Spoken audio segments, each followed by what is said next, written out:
তেলিয়ামুড়ায় অবশেষে সক্রিয় হলো সাইবার ক্রাইম শাখা।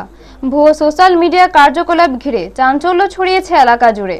সুমন দাস নামে একটি ভুয়ো ফেসবুক অ্যাকাউন্ট ব্যবহার করে ত্রিপুরা সরকারের মুখ্য সচেতক তথা তেলিয়ামুড়ার বিধায়িকা কল্যাণী রায়কে নিয়ে সামাজিক মাধ্যমে বিভ্রান্তিকর পোস্ট করার অভিযোগ ওঠে। এই গুরুতর অভিযোগের ভিত্তিতে তেলিয়ামুড়ায় অভিযান চালায় সাইবার ক্রাইম বিভাগ ও স্থানীয় পুলিশ।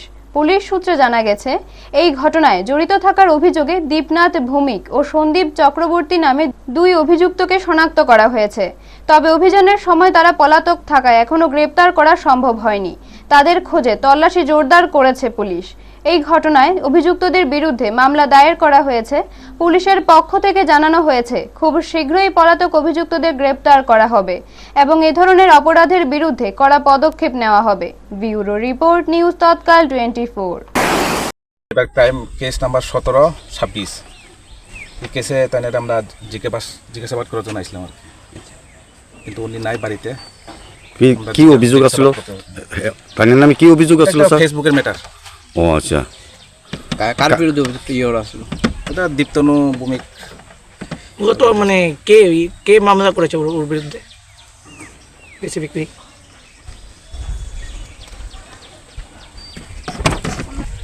অনারেবল এমএলএ কল্যাণী রায়ের মামলা করেছে। তো এখন কি আপনারা যে দীপনাথ ভৌমিকের বাড়িতে এসেছেন, ও কি বাড়িতে আছে? না, উনি বাড়িতে নেই। কোথায় আছে কিছু জানা গেছে কি? উনি নাকি সকালে বাইরে গেছেন দমন বুঝে। আচ্ছা আচ্ছা। আর এখন কিছু কোথাও যাবে না নাকি এখান থেকে চলে যাবেন? এখন দেখছি আমরা অন্য কোথাও যাওয়া যায়।